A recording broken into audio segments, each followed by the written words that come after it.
All right. Well, good morning and good afternoon, everyone. Welcome to today's Exploring by the Seat of Your Pants Hangout. My name is Joe Grabowski, and I will be your host for today. Really excited for today's hangout. So, many of you get the newsletter and know that there's a team of 9 young members of the Explorers Club who've come together to embark on a journey down Cambodia's Mekong River, traveling into remote areas using inflatable pack rafts. So, the expedition, I believe, and we'll check with Brianna Rowe, who we're going to join in just a moment, is wrapping up.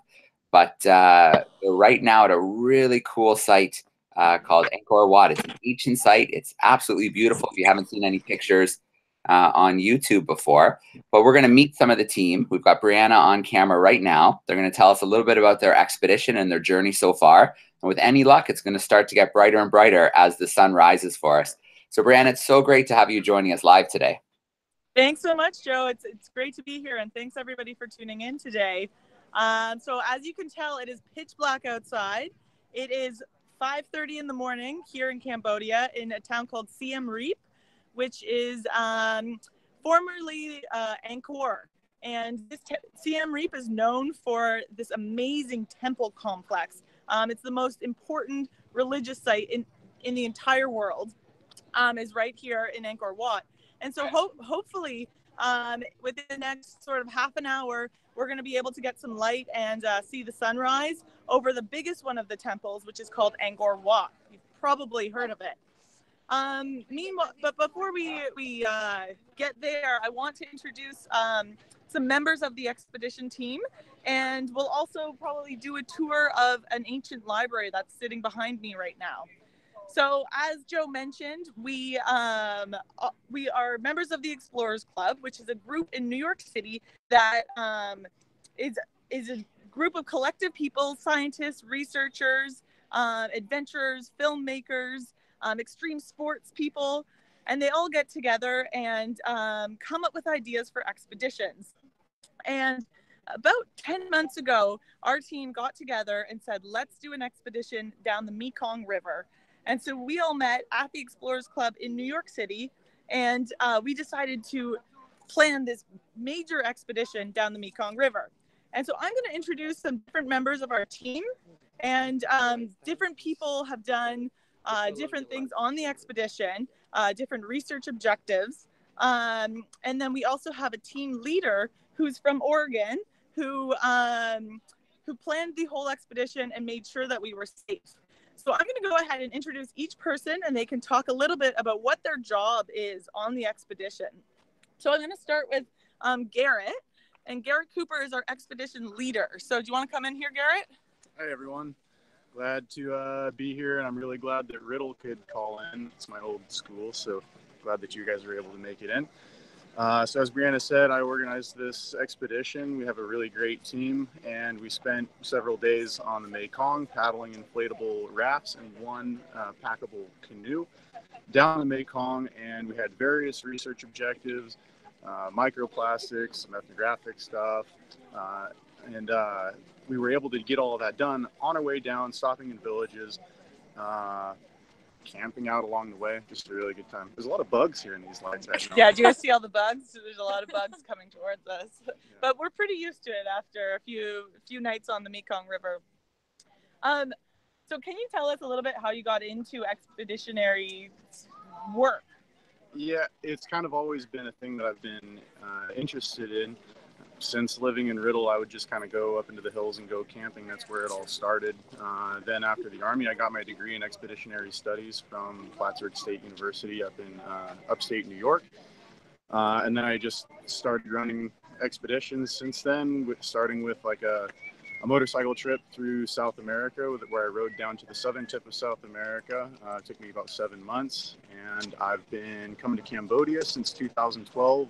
I paddle the Mekong at least once every time I come here, and I put on well over 1,000 miles on the Mekong and different rivers in Cambodia by now. So the section that we paddled is my favorite section still, and it's the section that I know the most, and I have the most friends and contacts and everything along the way. So we were able to put everybody to work on this expedition and get a lot done. Cool. Are you still there, Joe? I Yep. know that. Yeah. Okay, great. Can you tell us a little bit about what we did? Because we all had different objectives, but your objective really was to get us safely down the river. And so can you tell us a little bit about that? Yeah, so the Mekong, when we kind of call it a river, right? But when you're actually on it, especially the section that we're on, when you say a river, it's a little bit misleading because there's several different branches that go down. Some of those branches are kind of dangerous. You get some big whirlpools and stuff that they're strong enough to pull our little pack rafts into the water a bit. You'd sink down, you'd pop back up again eventually, but it's not a place that I would really want to bring a group. But then there's other routes that I can kind of pick and choose around various islands so that we have safer routes getting through. It's usually shallower waters. It behaves more like a smaller river. It's a little easier to read in those places. So that's where I would want to bring people through. Mm-hmm. Yeah, so it was really unique because we were taking these boats that we inflated ourselves and we went down into unique parts of the river that most people do not access. And so while we were there, we were able to collect data that a lot of people don't have access to. So I'll introduce some other members who've been collecting some of that data. Anything else you want to say? No. Thanks for calling in. Great. Okay, so Leon, do you want to come in and talk a little bit about your work with the water along the Mekong? Hi, everyone. My name is Leon Schonfeld. I'm the co-founder of Orisun. We are a company that makes solar-powered water distillers for fresh water for remote villages and disaster areas. And our job here was to make sure and learn about how the locals get their drinking water. So what we found out some very different, interesting things. A lot of times that the drinking water quality is still left to be a lot to be desired and can be improved. Many of the locals still get their drinking water directly from the river, boiling it or filtering it over time and collecting their rainwater. Now it's a little bit more advanced for some of them. They'll be digging wells still along the river to get most of their fresh water. So our objective over time is to see what places need it the most and where we can bring our equipment to make sure that everybody can have clean water, because that is still one of the largest things that we need to fix in the world because of a lot of the diseases that are prevalent. And then we also have, let's see if we can get Rebecca. Can we get Rebecca? Yeah, why don't you get Rebecca to talk about the plastics? Great. So Leon and Rebecca were working together on sort of the water along the Mekong. So Rebecca, can you tell us a little bit about plastics? So I mean, as most people know, pollution is a huge problem, especially plastic pollution in our oceans. And most of that actually comes from rivers on land. And the Mekong is within the top 10 of one of the kind of biggest contributors to microplastics in the ocean.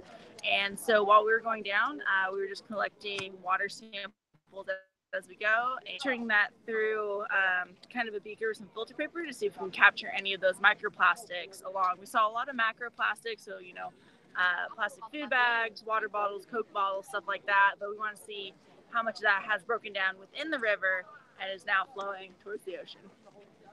And we also did a little extra besides the microplastics. We made a general analysis of our water quality along the river, all the way from the top to the bottom, checking for the pH levels, checking for turbidity, which is how much sediment and little acids that are in the water. We also check the temperature and the dissolved oxygen, which will tell you kind of about the general health of the river and how well the fish are doing and how many plants there are that are giving off oxygen into the water.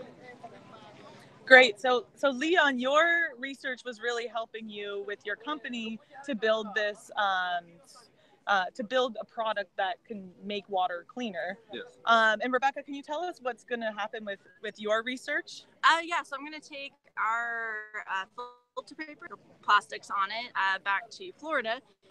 And a St. Pete college is going to help me look through those samples and see what we can find with some of their microscopes. Great. Because I was very surprised going down the river. It's a huge river and the water is flowing a lot. So it's surprising to me that there would be garbage and plastics in that water because it seemed pretty fresh when we were going down it. Yeah, looks to me deceiving, especially with microplastics. And, you know, it breaks down due to sun exposure a lot and just being turned up. So it'd be interesting to actually see if we're seeing that microplastic now that far up the river, or if that's something that happens a little bit later, you know, in the ocean. Cool. Great. Well, is there anything else you guys want to say? No. Okay. That was our Thanks water for having team. us. Yeah. So why don't we grab Lizzie, who was studying turtles. Let's see how we're doing for time. Anybody got the time? 5:44. Okay. So yeah, we'll get Lizzie to talk about her research with the turtles. So as we were going down the river, there is an Asian giant soft-shell turtle that has been thought to be extinct in Cambodia until they rediscovered it in 2007. And we actually did this same exact thing 2 days ago with Exploring by the Seat of Your Pants, and had a whole video conference with students about the turtle project. So you can tune into that as well. I believe it should be on YouTube. So Joe can maybe share that with you also. You can see more about that.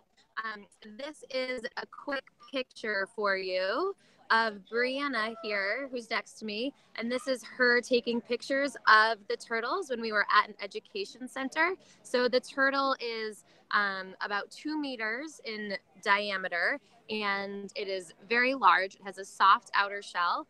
And we were looking along the river for nesting sites because the Wildlife Conservation Society, who is helping to do research with the turtles in Cambodia, hasn't quite gotten up to the parts of the Mekong River where we were rafting to look for nesting sites yet. So we were looking for nesting sites along the way to share what we found back with WCS, the Wildlife excuse me, a bug went in my throat. So we were looking to share the data that we find back with them.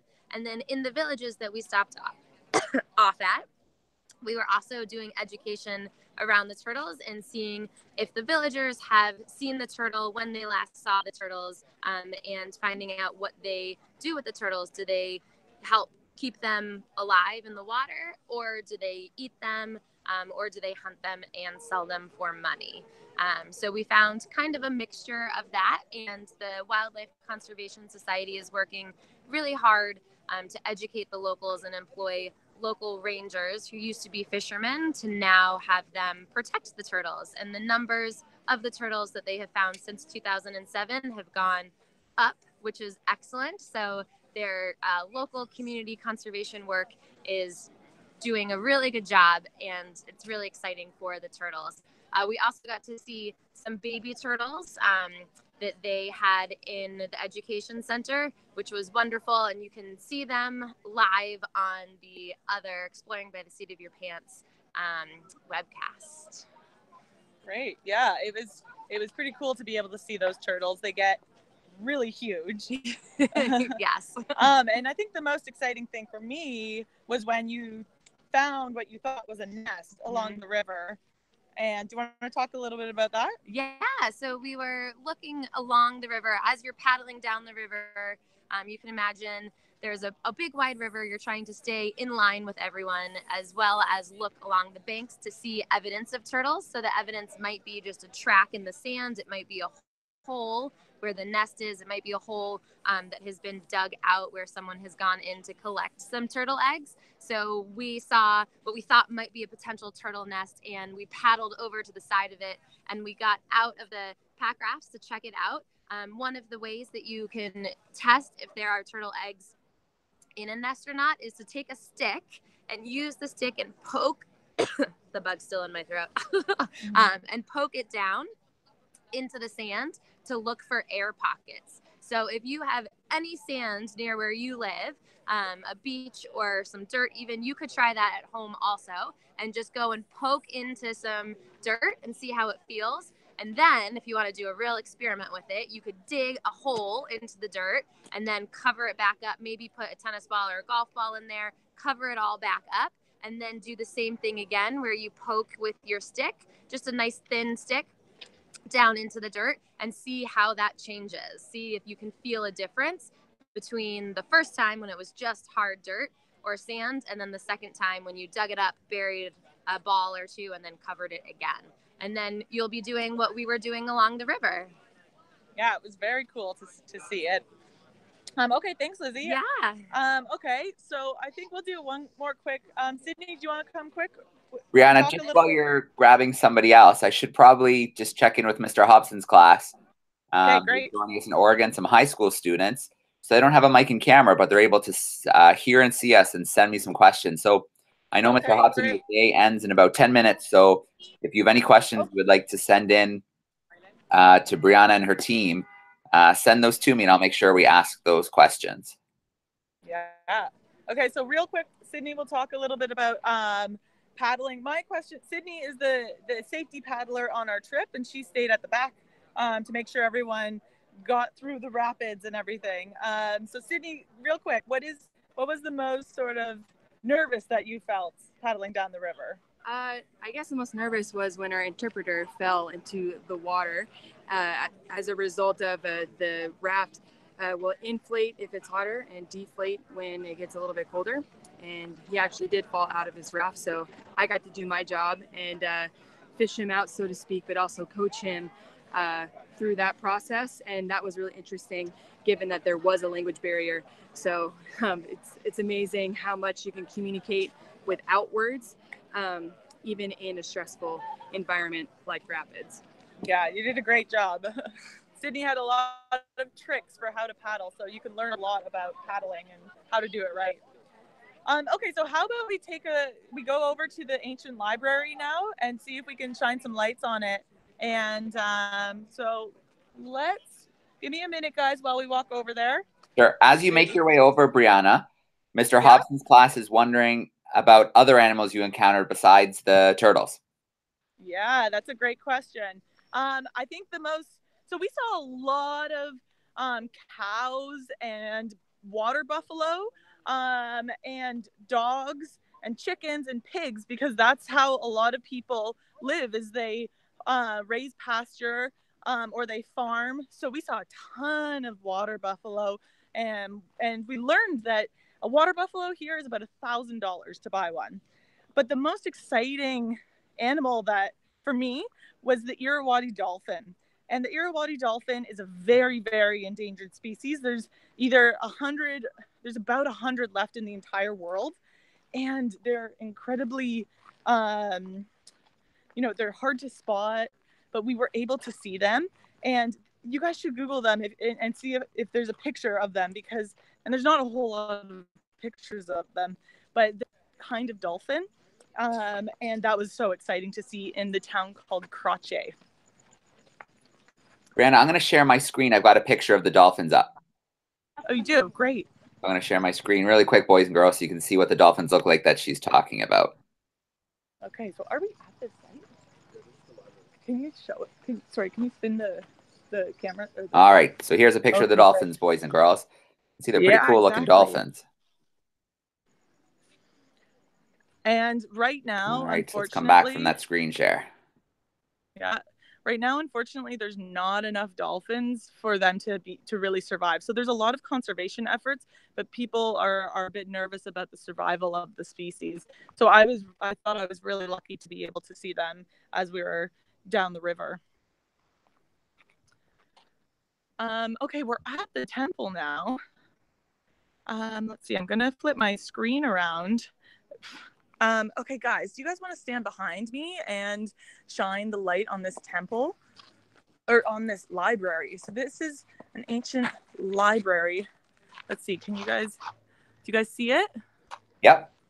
Yeah. Okay, let's go. So that's the top of it. As we go down. Can we walk through? Yeah, we can walk through. Okay. So how old is this building, Brianna? So this whole temple complex started in the 9th century to the 15th, and then 802 about 802 to 1431. 802 to 1431. And do you know how old this specific library is? Was built from 1112 to 1153. 1112 to 1153. And around that time, this city of Angkor in Cambodia was the largest city in the entire world. So it's a massive empire. Wow. It's a beautiful building, as you can see, and it's very impressively preserved. There's a lot of conservation and restoration that has gone into Angkor Wat. A lot of international effort from countries around the world and international organizations in order to make sure that the preservation of this building and this entire area is maintained. We're actually starting to see some light out front too. So can you guys see this? So it's pretty incredible to be standing here and to think about how people lived 1,000 years ago. So as you're heading back outside, Brianna, why don't we grab a couple questions from our Alaska classrooms? Sure. All right. So let's meet our first group. So in Golovin, Alaska, we have some grade 2-3s joining us with Mr. Maurer. Let me turn their microphone on. Let's see how they're doing. There it is. How are we doing, grade 2-3s? We're doing great. We're doing great. We're doing great. Cool. Does anybody have a question about the expedition being on the river or the dolphins or where they are? Okay, go ahead, Ken. Is this your first trip on the Mekong River? Is this my first day on the Mekong River?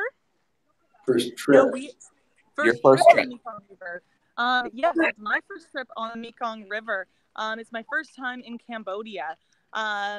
But the Mekong River is the 12th largest river in the world, and I actually saw the Mekong River when I was up in Thailand. So it cuts through a lot of different countries because it's such a huge river.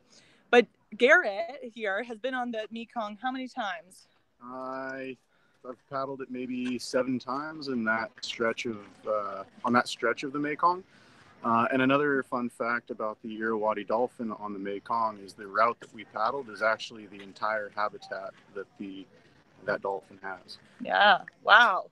So yeah, it's Garrett's been on the river a lot. One of my favorite stories that Garrett told me was he was paddling alone on the river, and he decided to set up camp on a little island.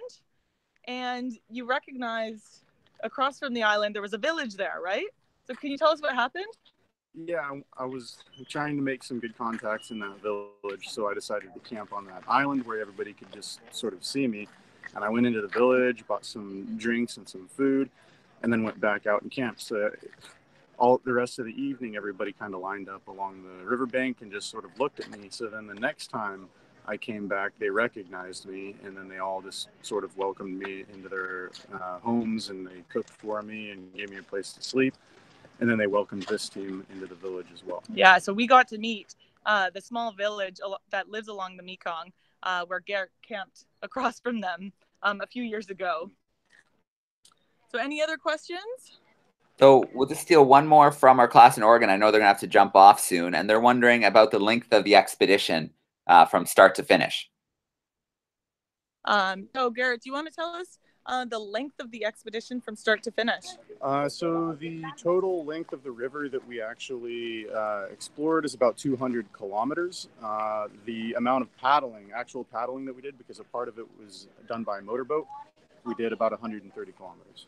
130 kilometers, and that took us how many days? About a week. It was about a week. We stopped off in the village for 2 nights. So it was about a week of paddling. My arms are exhausted. Yeah, we would paddle usually between 20 and 35 kilometers in a day.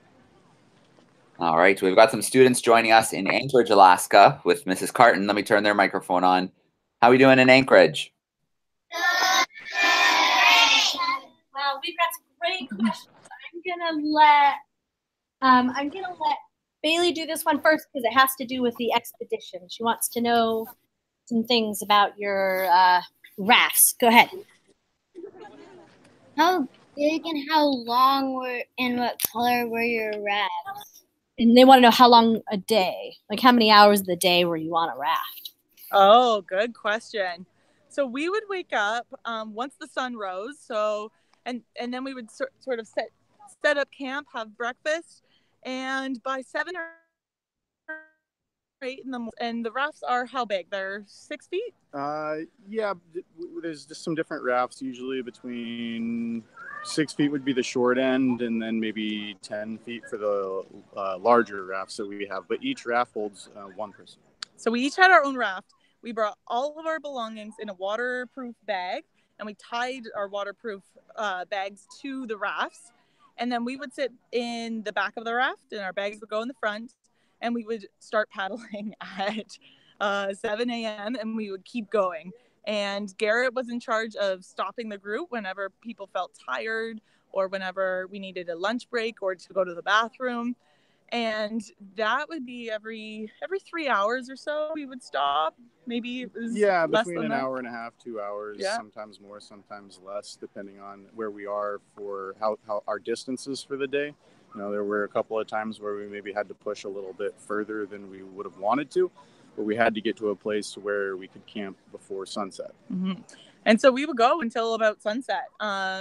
And there was one day where we were cutting it very close, and we were a little nervous because we were looking along the shores of the river, and there was nowhere to camp. Everything was just jungle. And then the sun was setting, and it was setting, and it was getting darker and darker. And then I heard Garrett up front scream, "Rapids up ahead. Everyone put their life jacket on. Put your shoes on." And I was just so scared because I did not think that we were going to make it down and find somewhere to stay, because when it gets dark, it is pitch dark. And so we went through the rapids, and the sun is setting, and their hearts are racing. And by the time I got down, I saw this beautiful beach on the other side of the rapids. And that's exactly where we camped that night. And we were lucky to find it. So that was kind of, we paddled all day long. And then in terms of the colors of the boat, that's a really great question, because Garrett picked the colors of the boat, and he picked an army green color. And I was wondering why he didn't pick a beautiful red or a bright blue. So along the Mekong and some of the rivers that I paddle in the Amazon, but especially the Mekong, there's a lot of night fishermen that come out. And naturally, they're curious, so they want to come and check things out. So the more they can see, like if I had bright yellow rafts, that would really stick out at night, and that would draw attention. And then we would have more night fishermen just coming to see what it is. So by getting the darker green raft, and I got a couple of black rafts as well, that blends in more into the beaches and into the foliage at night, so that we can basically get a better night's sleep. All right, very cool. Well, let's jump back to Mr. Mauer's class and see if they have another question for us. Go ahead. Yeah, Charles has a question. Go ahead, Charles. Did you see any mega fish on the river? Did we see any fish on the river? Any mega fish? We read about these huge carp and other fish. Mega fish. Yeah, have you heard about that, or did you see any? Yeah, that's very cool. I have not seen any mega fish. We did see a ton of fishermen who were fishing. That's a big way that people get their food here. We ate a lot of fish from the river, but most of them are fairly small, or decent size, about a foot long. Garrett, on your many trips along the river, along the Mekong or the Amazon River, have you seen any mega fish? In the Amazon, there's some very large fish that I see every once in a while. I haven't seen any of the really big ones on the Mekong, but they are certainly here, so that's a good question. Including the world's largest stingray lives in the Mekong. So there's some big ones out here, but I have not been lucky enough to see those ones yet. You didn't tell me that these were on the river. We were swimming in the river a lot, and I was wondering what was swimming below me. All right, well, looking behind you, it looks like the sky's starting to get a little bit brighter. The sky is starting to get brighter. It's looking pretty cool. Why don't we stand over and see? Let me flip the screen.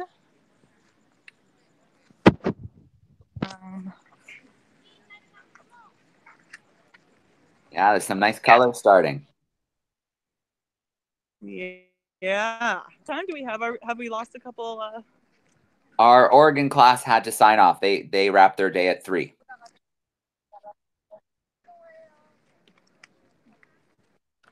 we can start to see this. And then it looks like we're seeing, is that some of the roofs of the temples in the distance? Exactly. Here, there's a lot of people who come to see Angkor Wat. So far in 2019, there's already been 100,000 people come to see this temple. And let's see if we can get a better view here. So while you're doing that, let's get a question from Mrs. Carton's class. Your microphone's on, Anchorage. Oh.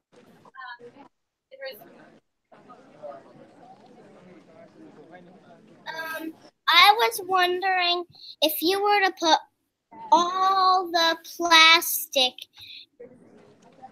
in the river into a wagon or something, like if you were to weigh all the plastic in the river, how much would it weigh? Or how big of an area? Or how many wagons, or how much would all the plastic in the river together weigh?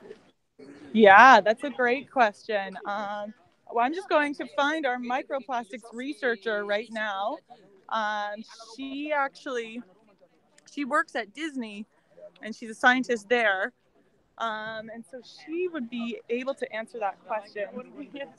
It is a lot, I know. Let's see if we can find her. How do we go? Now, I don't know about the river, but while we're waiting to find her, I do know that worldwide in our oceans, we dump 9 million tons of plastics, and that's the equivalent to a dump truck of plastics every minute of every day into our oceans, which is pretty crazy. And a lot of it does come from rivers like the Mekong River.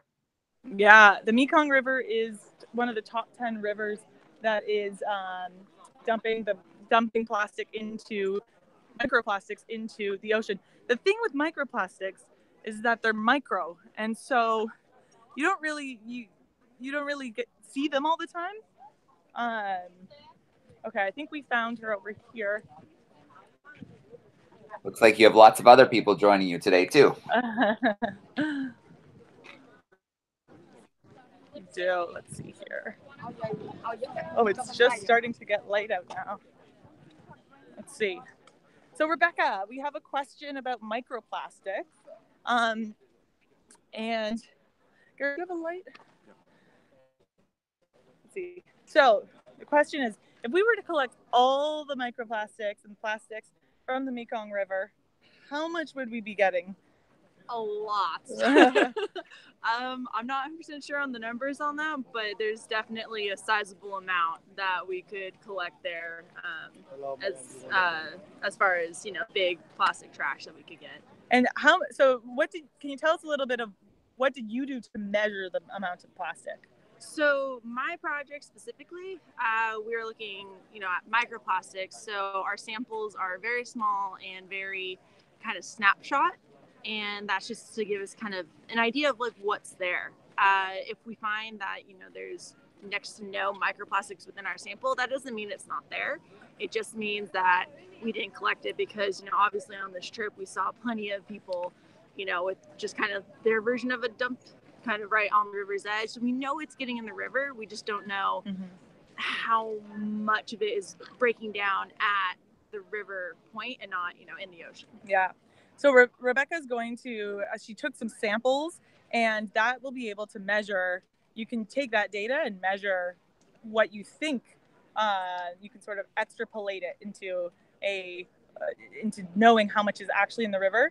And so when will you have that data, and can you share what it is with the groups? Yeah, I'm hoping to get that data, starting to get that processed, our samples within the next couple of weeks, and hopefully by early to mid-March, have some numbers starting to come out of that. Okay, so we will post it on reachtheworld.org/journeys/Cambodia-expedition. And so you guys can rewind that, and that's where we will share our data and our results.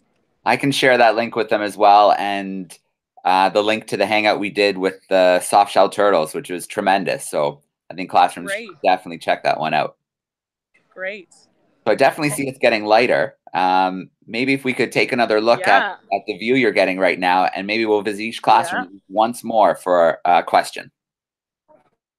Okay. Let's see. All right. Find a good spot here.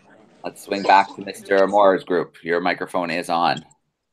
Okay, Brandon has a question. Brandon, say it loudly. Where will you go next after the Mekong River? That's a great question. Where will we go next after the Mekong River? I think I want to go somewhere cold. So I've been to the Arctic before. I want to go to the Antarctic. So I go between. I haven't planned my next expedition just yet, but I think Garrett has. Anyone else plan their next expedition? I've got one, sort of. Yeah? Mine, I'm going in the summertime. I'm going to go over to Rwanda and Uganda to go trekking with gorillas in the forest out there. Awesome. Garrett, where's your next trip? So I've got a couple planned over the next year. I'll be going to northern Iraq to put together a documentary. I will be doing at least 2 expeditions into the Amazon, one to hang out with an indigenous tribe and basically just enjoy their company and learn what we can from them. And I've got another one going down where we're going to be building a dugout canoe under the instruction of some locals and then paddling that canoe through the jungle. So lots of fun expeditions. So let's take a look. It's much brighter out now. Can you guys see it? Yeah.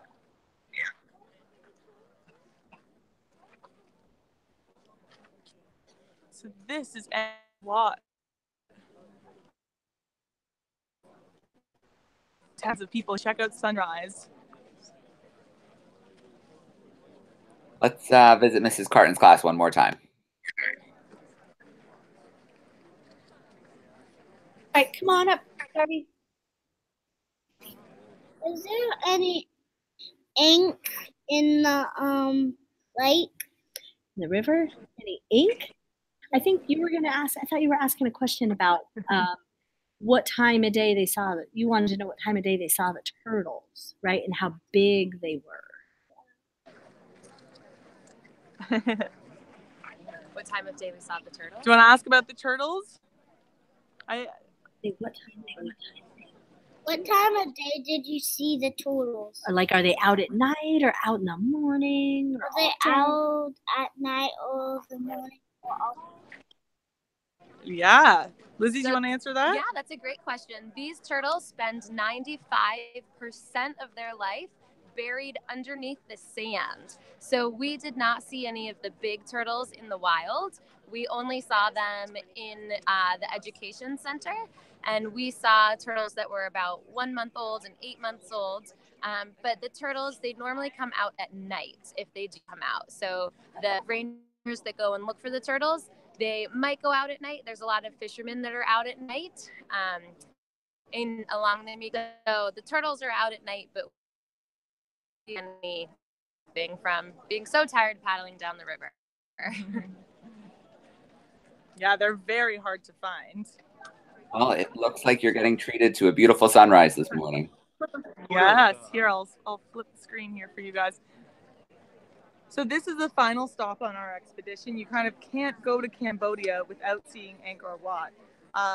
It's not really part of our Mekong River expedition, but it is one of the most incredible sites in the world. It is a UNESCO World Heritage Site, which means that the whole world has gotten together, and the United Nations has named it a site that needs preservation because of its cultural significance. It's really important. It's a temple that has been, is archaeologically significant because we're still discovering new things, and it's a religious site, which is a really interesting a place of worship for a lot of people.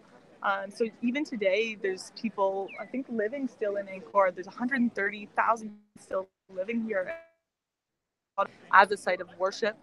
Although if you take a look around, the majority of people here are tourists who've come from all around the world to see this beautiful place.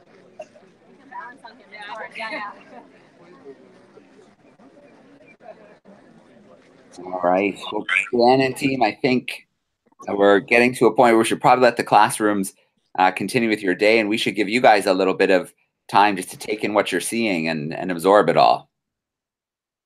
Yeah, we're going to spend all day here, actually.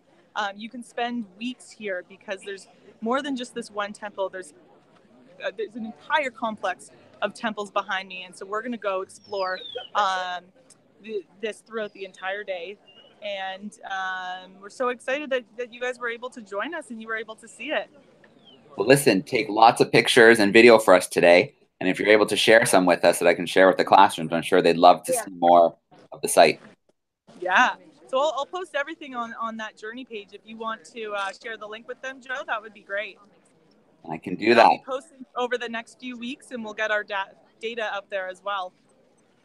Oh, Brianna, Mrs. Carton's class is wondering if they can stand up with their screen and take a picture with you guys.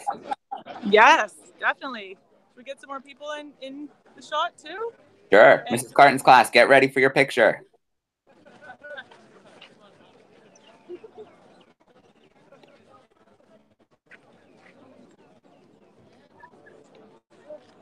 Cool. Very cool picture. So Mrs. Carton, just give me a thumbs up when the picture's done.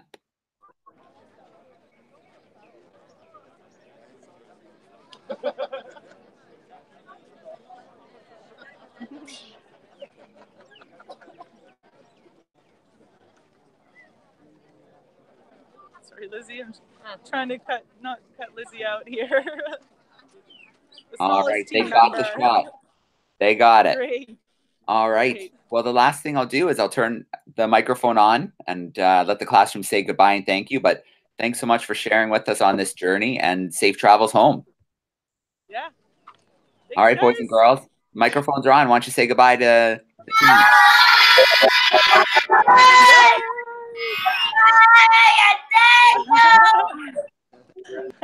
All right. Enjoy the rest of your day. Thanks for hanging out, everyone. You.